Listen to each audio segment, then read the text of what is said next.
anasema Shauli, Shauli, mbona unaniudhi? Anasema nikajikuta namuuliza, ni nani Bwana? Nenda kaangalie neno Bwana. Ni statement ya kifalme, monarch, Lord, Master. Haleluya.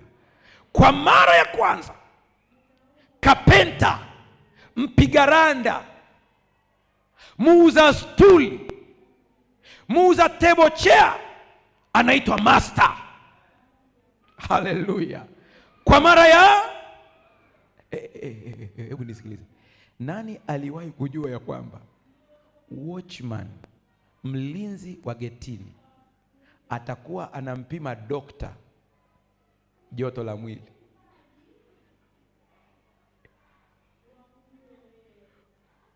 Habari ya asubuhi. Ulijua ingekuja kutokea duniani? Lakini ipo au haipo? Dokta kabisa anaingia ofisini benki, dokta, alafu mlinzi na magwanda yake, naambia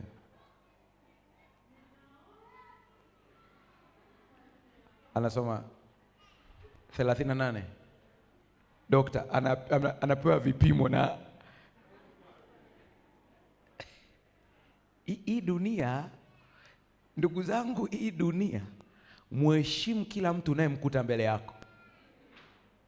Hujui ya kesho.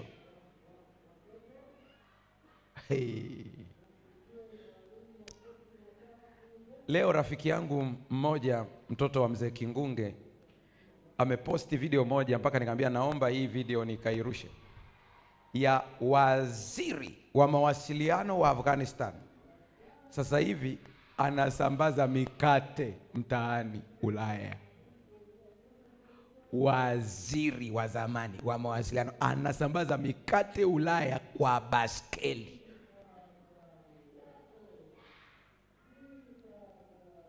Na niwaambieni mnaonisikiliza hapa, Mungu alikubariki akakupa mali, Mungu akakupa cheo, ukafika mahala fulani.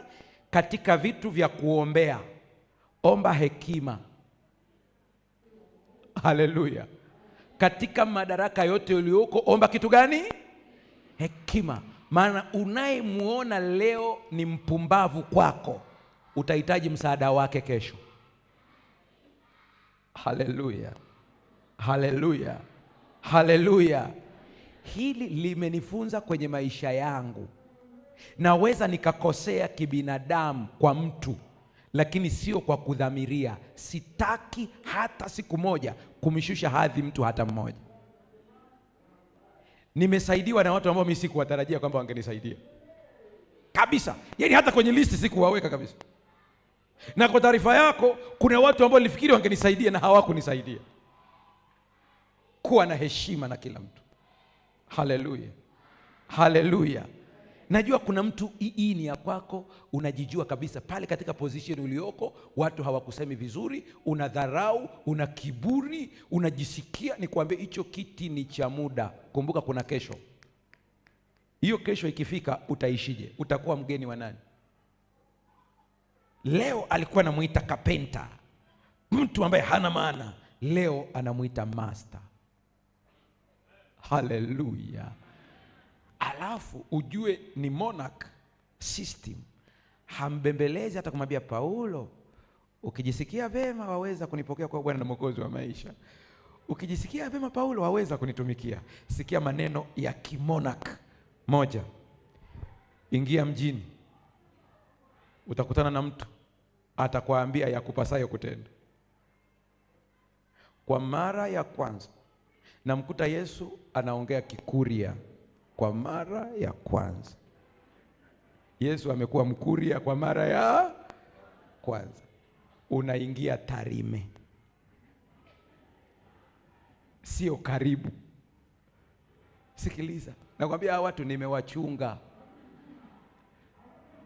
Maisha yangu yote nilioishi na hawa watu nilipata tabu sana baadaye kuhamia kwingine. Maana Mkuria yuko straight, hakuna kona. Unadanganywa kwenye baraza la kanisa, ananyosha mkono anambia, Mura usimdanganye pastor, hicho kitu hakipo hivyo.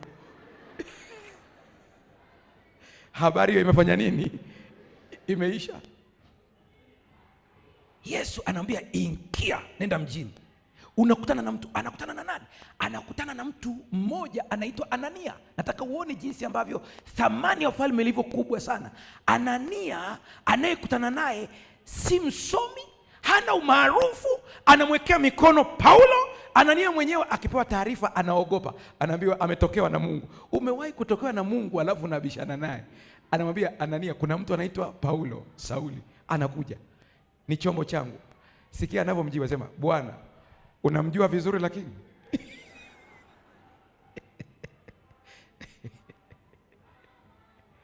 kuna wakati Mungu alinituma kwa mtu hatari sana, hatari sana. Na asubuhi hii nimekuwa nikiongea naye mpaka nakuja hapa. Nilikuwa naongea naye, nilikuwa namkumbushia, nilimpigia tu kumuomba ruhusa nitumie kisa chake, lakini tukaongea na mengine yakapitiliza, ila akaniambia, mchungaji, nenda ukaseme hiki kisa. Mungu alinituma kwa mtu ambaye ni hatari, ambaye hata mwenyewe nilimuogopa kabisa, hatari kweli kweli. Lakini Mungu akawa anakazia, nenda. Alikuwa anatumia njia gani? Mungu alitumia watu. Pastor, twende ukaongea na huyu mtu. Nikamwambia, mnamfahamu vizuri? Lakini nikamwambia, tunamfahamu, ndio maana tumekwambia twende. Nikamwambia mpaka Bwana aniambie. Na Bwana akatumia mtu mwingine, lakini bado sikwenda, maana namjua ni hatari. Siku moja nikajikaza, nikasema leo ninaenda. Na nilisema naenda si kwa sababu gani? Kwa sababu mtoto wake, baada ya kumaliza ibada siku ya Sabato, katoto kadogo, na mimi napenda watoto kweli kweli kutoka moyoni, kaka nikimbilia, kasema, Pastor, twende nyumbani kwetu leo. Nikasema huyu mtoto ananipeleka babaya. Lakini kilichonigusa, wakati watu walivyokuwa nakuja, kaka niambia, njoo nikunong'oneze kitu. Nikasogea, akaniambia, Pastor, siku baba akija kanisani nitafurahi. Hajamaliza sentensi akaongeza, Pastor, twende leo ukale kwetu, labda baba atakusikiliza. Mtoto ananitakia mabaya huyu sasa. Alafu kalipomaliza namna hiyo, kakanishika koti, bado najivuta. Kilichonigusa, kakaanza kutoa machozi. Nikakashika, nikakakumbatia, nikakauliza, mbona unalia? Anasema, baba yangu atachomwa moto Yesu akija, kwa sababu ya mambo yake. Mpaka mtoto anajua baba ni katili. Tukafunga safari, nikasema naenda. Nikafika nyumbani, mama yao alikatazwa kuja kanisani siku hiyo, kwa hiyo watoto ndio wakawaachia. Alivyoniona nakuja na watoto, ile mama akafurahia sana. Tukaingia ndani, lakini ninaomba kimoyomoyo kwamba Bwana tenda muujiza. Tukafika pale, tukakaa, chakula kikaletwa, ninakula. Umewahi kula chakula ambacho kinaingia nusu? Sasa nikamuuliza mama, mzee yuko wapi? Akaniambia ametoka kidogo, lakini atarudi. Yaani ametoka kidogo. Nasema, baba, umesikia?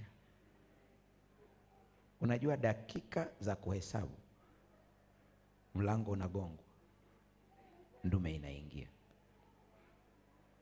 Umewahi kufika kwenye nyumba, mwenye nyumba anakuja, hakusalimia, naye anakaa kwenye kochi na hakusalimia, na wewe ni mgeni. Pu jamaa likaingia, likakaa, leteni maji, akaletewa, akana. Huwezi kunielewa hadi siku uende kama mtu wa saluni, alafu unamnyoa mtalebani ndevu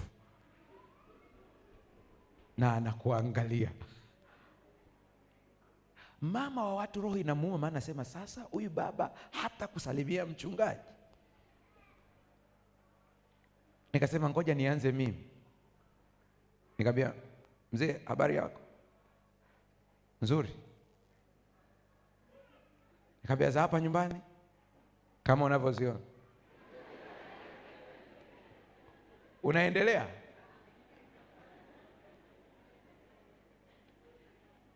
Nikamwambia tu nimekuja kufanya maombi na nyie hapa, alafu niondoke. Akaniambia waombe hao. Sio rahisi. Tukasimama, tukaomba, yeye amekaa. Nikaondoka. Hata Mathayo sikufungua. Yeye hamuelewi. Unajua kuna appetite, ukifika mahali unakuwa na appetite ya kusoma. Kuna sehemu appetite inafanya nini? Inakata. Nikaingia kwenye gari nikaondoka. Lakini kale katoto kalifurahi sana. Siku nyingine tena tulikuwa tunafanya uamsho. Mimi imepita muda mrefu sana. Kakanifuata tena. Nikikaona kakija tunasema kameanza ile habari. Siku hiyo nilitamani kukakwepa kabisa. Lakini watoto unajua ni wajasiri, wanaingia maeneo ambayo watu wazima hawafanye nini? Wachungaji tunakula. Kakapenya hakupo. Kakafika mpaka pale ndani. Kufika pasta wa mtaa anajaribu kukazuia pale kidogo, maana nimekuja tu kama mgeni wakati huo. Kakapenya kakaja akasema, "Pasta, nimekuona tena." Nikamwambia, "Njoo rafiki yangu." Ili tu nisionyeshe mbele ya watu. Kakaanza mtindo wake wa kufanya nini? Wa kunong'ona tena. Kanaambia, "Mchungaji, baba ameanza kutuambia twende na mama kwenye ibada." Sasa nikamuuliza, "Kwa hiyo umekuja na mama?" "Yuko hapo. Wamemzuia tu kuingia, mimi ndio nikaja tu nikupe hii taarifa." Haleluya. Sasa siku niliyopata surprise kubwa, nafikiri Mungu aliamua anifanyie kabla sijahama Dar es Salaam. Ndipo nilikuwa nachunga kanisa la Tegeta. Nafungasha vitu ili kusafiri kuelekea Dodoma. Tumeweka vitu hapo, tunasubiria vingine tukamilishe. Naambiwa una mgeni kanisani. Kufika kanisa la Tegeta, mgeni aliyeko hapo ni ile ndume. Na ina begi. Na usije ukafikiri Roho Mtakatifu akimuokoa mtu anambadilisha tabia zote usiku mmoja. Ni process. Maana amekuja lakini ubabe uko vile vile. Anamwambia, "Mchungaji, nataka tuongee, lakini wangapi? 2 tu, sitaki mtu mwingine." Akasema, "2?" Na begi lake. Pale kanisani Tegeta ukiingia ofisi ziko kwa ndani namna hii. Kwa hiyo nikaingia nikamwambia tuongelee hapa. Anasema, "Hapa sitaki watu watapita wananiona hapa. Tuingie ndani kabisa kwenye ofisi." Sasa nikaanza kupapasa, nasema, "Lakini funguo za ofisi sina." Jamaa kanambia, "Hamna shida. Kama hazipo mimi umenielewa." Ila tu hapa hatuwezi kuongelea hapa. Sasa nikapapasa kidogo, nikasikia hapa ni kama pagumu, nikamwambia, "Huu nadhani ndio wenyewe huu." Tukaingia ndani, akaniambia, "Funga." "Unafunga?" Nikafunga. Akaniambia, "Sasa nimesikia unahama." Nikamwambia, "Ndio nahama." Akaniambia, "Sasa nikwambie, unaenda Dodoma, mimi sijui. Ila kama kuna maji hapa, nibatize leo." Nikamwambia, "Kanisa lina utaratibu, inabidi tukae vikao, mabaraza, wanijadili."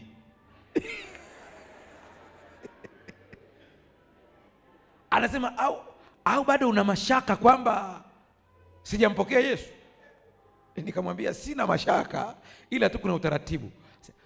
Huwezi kuwapigia simu wajumbe baraza wakaja hapa wanijadili tumalize hii habari. Maana nikifa kesho kutwa, nataka niwe nimeshabatizwa." Sijaeleza vizuri, ndume inafungua begi. ufungua ile zipu, vitu nilivyoviona humo ndani, acha. Kuna hirizi za kutosha, alafu kuna mtambo, mmenielewa? Mtambo ambao unaweza waliopitia JKT ndio wanaweza wakanielewa. Ule ambao kuna kadubwasha kafupi vunavalisha hapa chini.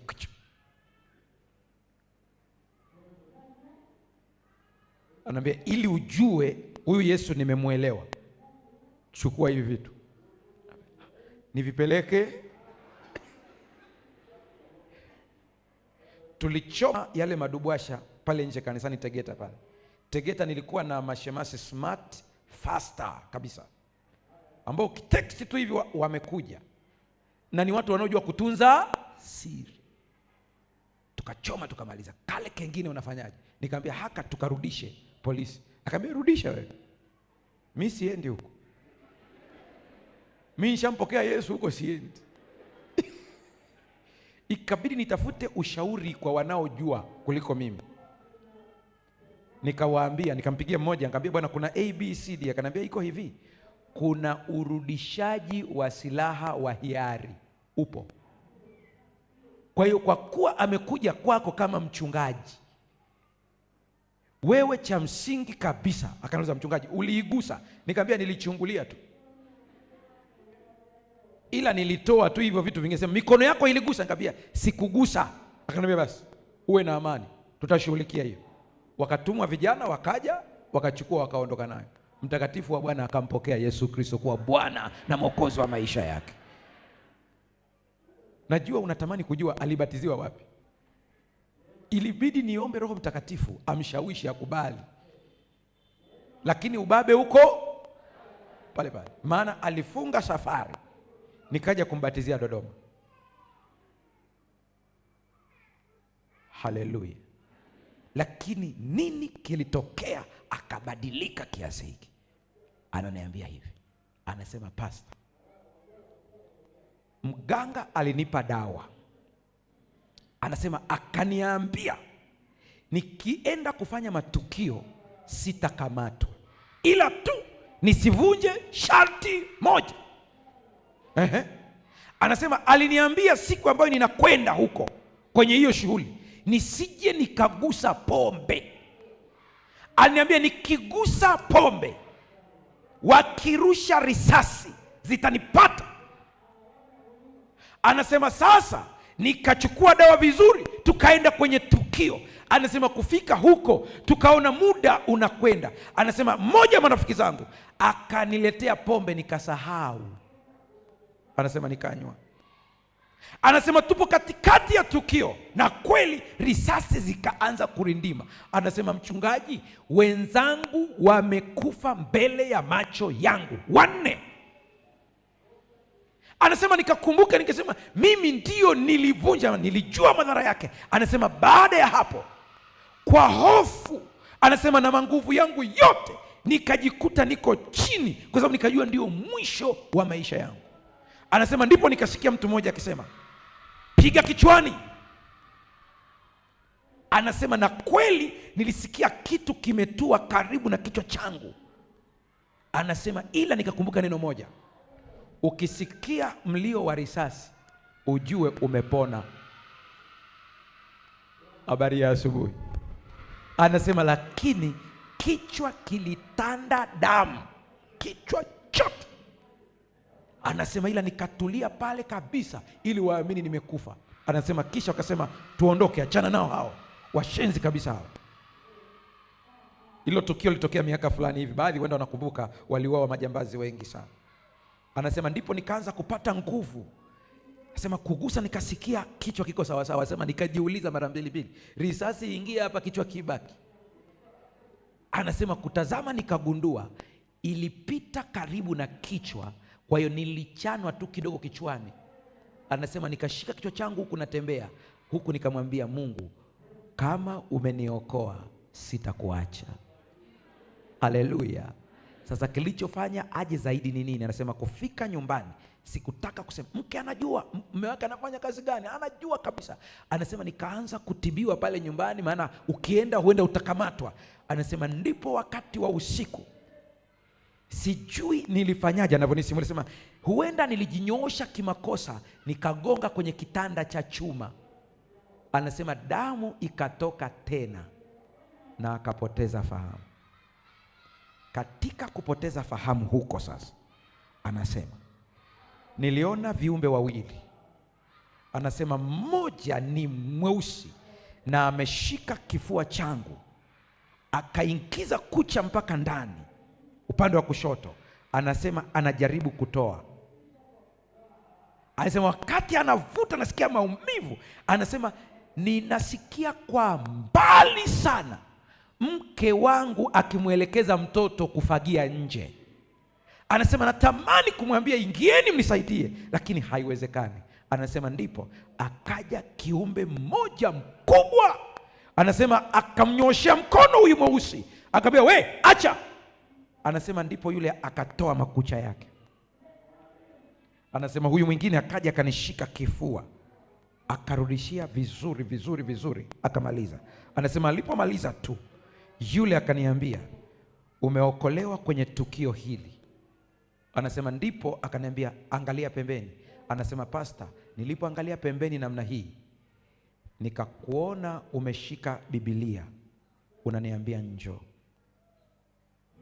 Anasema ndipo yule kiumbe ambaye alishika moyo wangu kunituliza akasema nenda ukamtafute huyo akuelekeze ya kupasayo kutenda. Ndio maana nimekuja.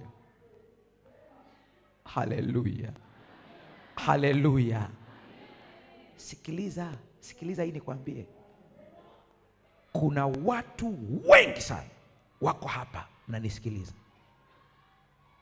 Uliuza ulivyo navyo, hukununua ufalme, ulinunua vitu vingine.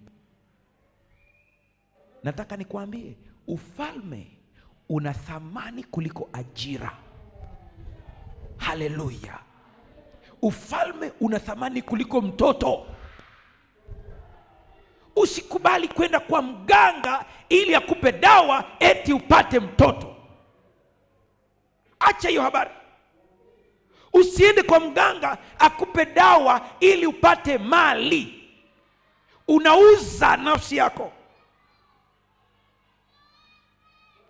Mungu atusaidie sana. Wanamuziki maarufu ambao nawafahamu baadhi yao wa rock music, R&B na wengineo. Wale vijana ambao mnapenda kuangalia YouTube, nenda kaangalie video moja inaitwa Music Industry Exposed. Nenda ukaangalie hii documentary. Kuna watu maarufu duniani ambao watapotea vibaya kwa sababu waliuza nafsi zao kwa ajili ya umaarufu. Na wanakuambia kabisa, mmoja ni mzee mmoja ambaye anapiga rock music, anahojiwa na television moja ABC Marekani. Anaambiwa, mbona unaonekana wewe una pesa, ni maarufu, lakini kila wakati ukiongea unaonekana mtu asiye na raha. Ile mzee alipoulizwa hilo swali akaangalia chini, akamwambia mtangazaji, ndio sina raha. Akamwambia, kwa nini huna raha? Na nukuu tu maneno yake sasa kwa lugha ya mkoloni. Anasema, money is not happiness. Akamwambia, lakini fedha sio furaha. Akamwambia, lakini wewe ni maarufu, ukifika mahali ukipiga mziki watu wanashangilia. Akaongea maneno haya, anasema, celebrity is not happiness. Umaarufu sio furaha. Akamwambia, sasa upewe nini ili ufurahie? Akasema, nothing. Sasa tukusaidieje? Akaongea maneno haya, anasema, I have sold my soul to the master. Asema, nimeuza nafsi yangu kwa Bwana. Jamaa akamwambia, Bwana? Asema, ndio. Sasa Bwana yupi? Anasema, God of this world, Mungu wa dunia hii. Akaishia hapo. Wakristo mnisikilize ili wasaidie kabla hatujaomba. Na kabla sijamaliza, sikiliza maneno haya. Maelfu ya vijana maarufu unaowafahamu, iwe ni katika muziki, iwe katika ni sanaa ya aina yoyote, wameuza nafsi zao, wanatafuta kurudi, lakini kanisa haliko tayari kuwapokea. Unasema kwa nini haliko tayari kuwapokea? Niwaulizeni swali. Akija mtu hapa sasa hivi ana rasta zake na amevaa nguo zilizotoboka na ananuka bangi, mtampa siti ya mbele akae? Tuongeni ukweli, tuache unafiki. Naulizeni swali, mtampa siti ya mbele akae?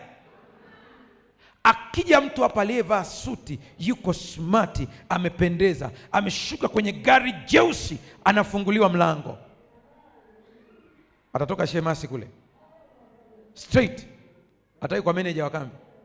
Manager, kuna mtu tumemwona hapo, tunahisi ni mheshimiwa fulani, kuna siti huku mbele ili akae. Muangalie jirani yako, mwambie imeze hata kama ni chungu.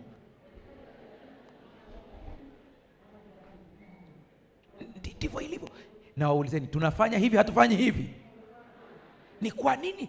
Rasi akiingia hapa na manywele yake na amevaa yale manani yao yale, alafu amevaa suruali ambayo imechanika, akiingia hapo, ile ukimtazama namna unasema hey, dunia imeisha.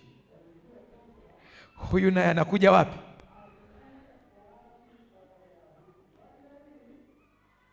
Sikia, napokwenda kumalizia hili, nisikilize. Mbele yangu alikuja mwanaume ambaye analia, mtu mzima analia na ana pesa, analia, ameshika miguu yangu kwa machozi, najaribu kumnyanyua, namwambia simama, mimi ni mwanadamu kama wewe. Anasema najua, ila na uchungu moyoni mkubwa sana. Nikamwambia una uchungu gani? Anasema mchungaji, niache tu nilie kidogo. Na kisaikolojia huwa ni vizuri kumwacha mtu afanye nini? Alie. Kamwacha akalia kabisa. Baadaye mwanaume ametoa machozi mpaka anatoa makamasi, sio kitu kidogo. Nikamwambia kaa hapo. Anasema pastor, nimekuja sasa. Nikamwambia sema.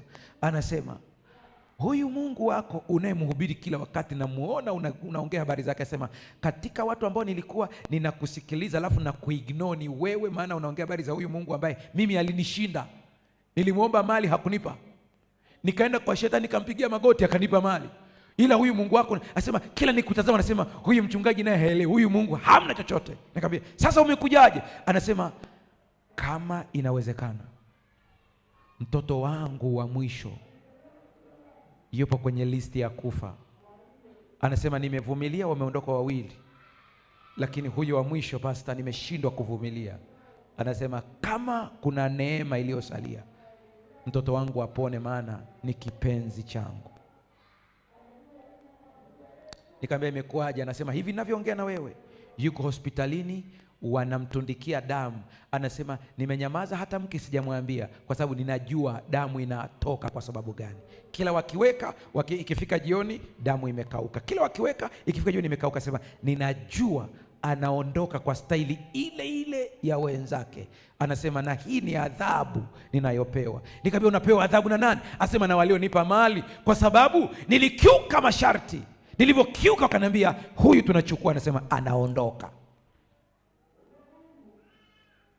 Kuna maombi unaweza ukaomba hata wewe huelewi anafanyaje kazi.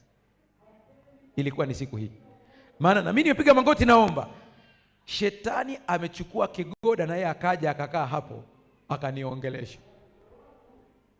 Shida ni kwamba unafikiri ukiwa mtu wa Mungu shetani hakuongeleshi. Kama alimuongelesha Yesu, sembuse sisi. Shetani akaja kabisa na kigoda chake hapo ananiongelesha, na moja ya vitu anavyoongelesha ni hivi, ananiambia unasumbuka kuombea mtu ambaye aliamua kutoa maisha yake kwa shetani, acha ale malipo yake. Unaomba, unajaribu kuomba, unasikia nguvu zinaisha. Huwezi kunielewa hadi ufanye maombi ambayo unajisikia nguvu zinaisha, ndipo utaelewa. Inachosha. Najaribu kumtia moyo lakini inashindikana. Analia. Mwisho Roho Mtakatifu akanisemesha kitu kilichonipa ujasiri mkubwa kabisa ndani ya moyo wangu, na kikanibadilisha mtazamo kwa maneno yafuatayo: hata Daudi alikosea kwa makusudi, lakini nilimfunika kwa neema. Mwisho nikasema tu, Mungu, rehema zako ziwe juu ya mtu huyu.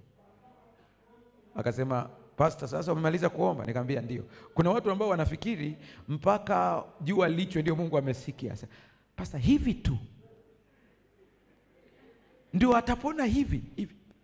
Nikamwambia ndio imetoka. Sema twende wote. Nikamwambia nimebanwa hapa na msururu wa watu, siwezi kuondoka. Nenda, mtoto wako ni mzima. Akaenda. Kufika mtoto anatundikiwa drip. Na usije ukadhani maombi alijibiwa hapo hapo. Hapana. Alivyotundikiwa ile drip, damu iliisha kesho yake tena. Nesi mmoja akamwambia, nyie ni watu wa dini? Akasema ndio. Nendeni kwenye maombi. Jamaa anasema, nikamwambia nimeshaenda. Lakini kana kwamba nataka kusema kwamba huyu Mungu amenikataa. Kufika saa 7 mtoto akageuza macho. Wauguzi wanaelewa damu ikiisha, ukiona macho yanakuwa hivyo, maana yake ni nini? Mtoto akageuza na macho kabisa. Yule bwana akamfuata mkewe, akamwambia, mama fulani, muombe Mungu wako.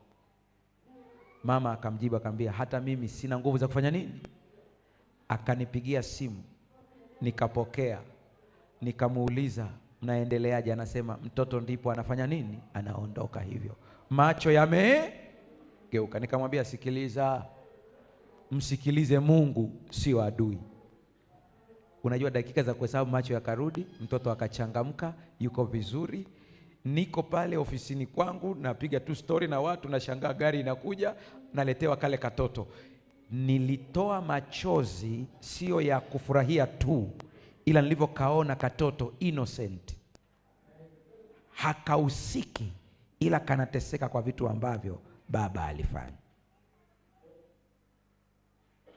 Tukakaombea, na hivi ninavyosema na wewe, kale katoto hivi ninavyoongea na wewe sasa hivi yuko UDOM mwaka wa 3 kama sijakosea, mwaka wa 3. Naomba usimame usikilize haya maneno naye kwenda kuongea.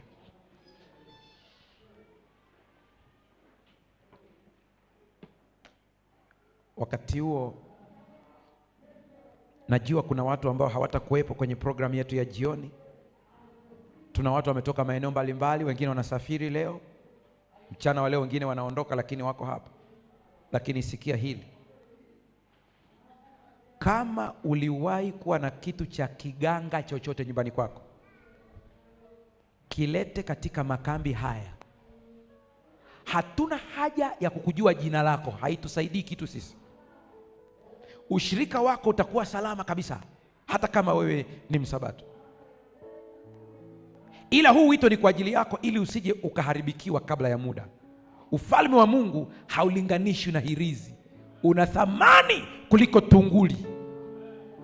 Damu ya Yesu ina nguvu kuliko damu ya kondoo na kuku.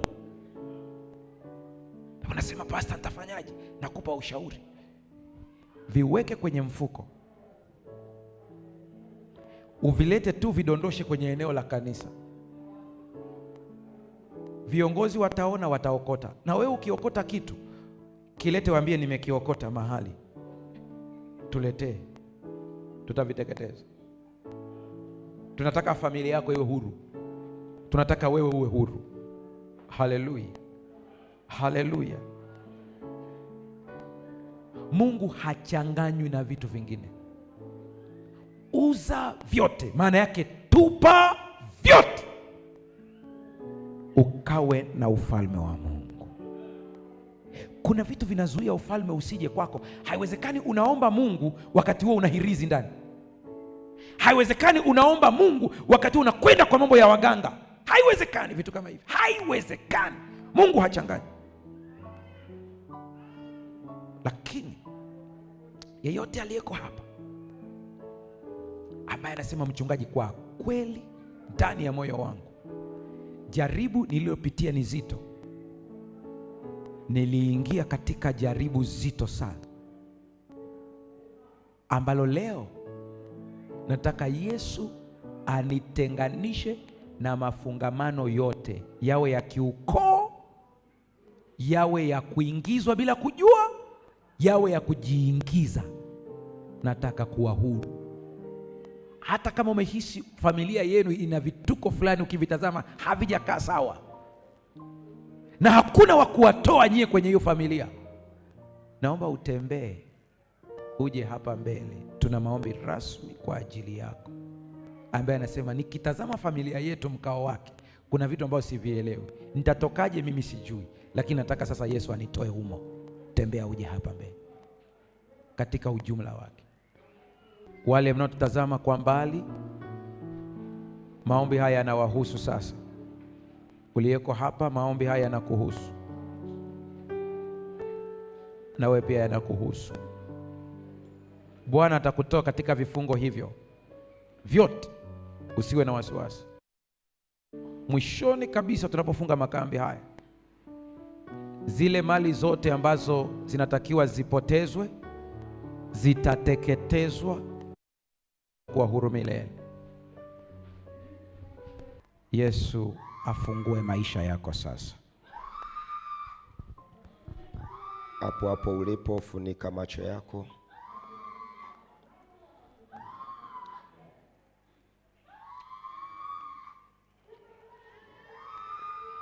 Baba yetu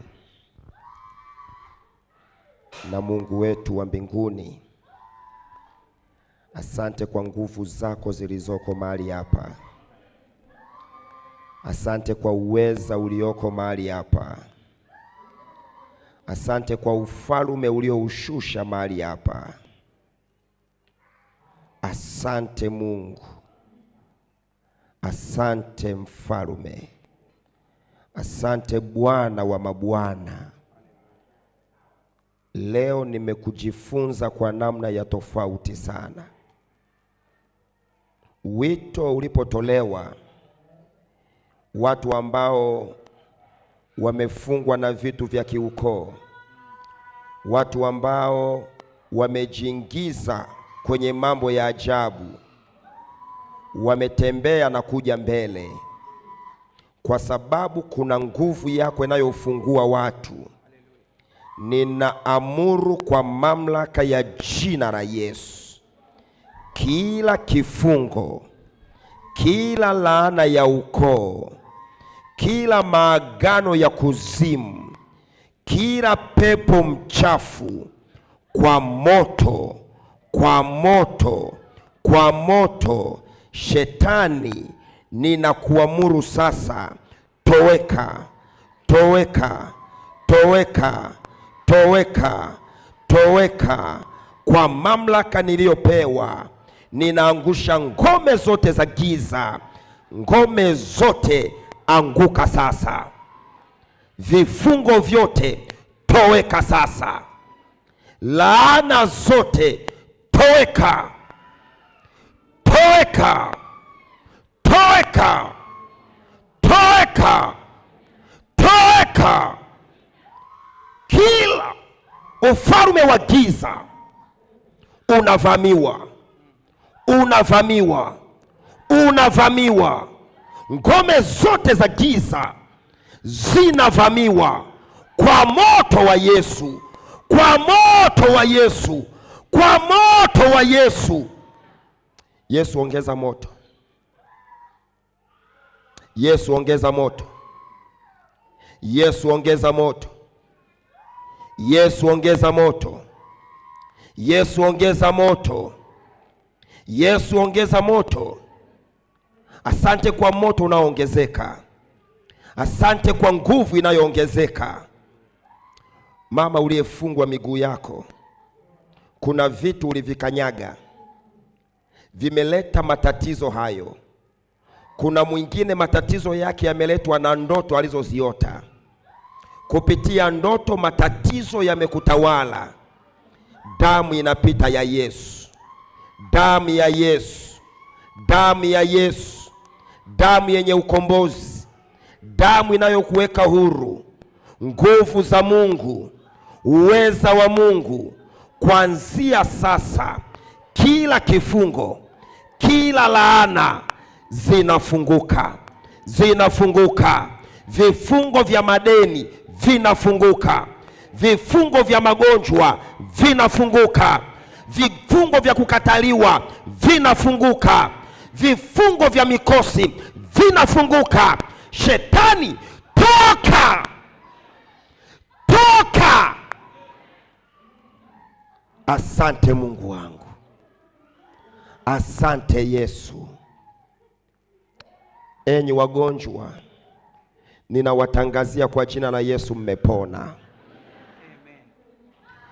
Enyi wagonjwa, ninakutangazia kwa jina la Yesu umepona. Kama kuna mtu alikuwa kipofu, ninakuamuru kwa jina la Yesu fungua macho yako. Kama kuna mtu alikuja ni kiziwi, ninakutangazia kwa jina la Yesu masikio yako yamefunguka.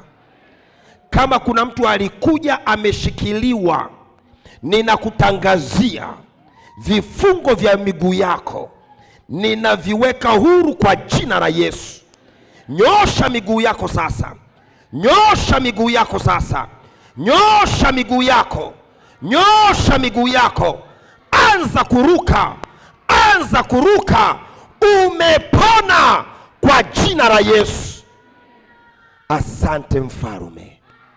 Kama kuna matumbo yalikuwa yamefungwa kwa kukoswa watoto, aidha nguvu za giza au mambo ya ukoo, maagano ya kichawi yalipelekea usipate watoto, tumbo lako linafunguliwa. Tumbo lako linafunguliwa. Tumbo lako linafunguliwa. Nenda sasa ukapate watoto. Nenda ukapate watoto. Nenda ukafanye biashara. Nenda ukapate kazi. Mambo yako yamefunguliwa. Ufalme wa Bwana umeshuka ukiwa na mamlaka kamili. Ufalme wa Bwana umeshuka ukiwa na mamlaka kamili, na Yesu anatangaza ndani yako, mambo yako yamewekwa huru. Kamshangilie Yesu. Neema yako yatosha. Tulete tena baadaye katika jina la Yesu. Amen.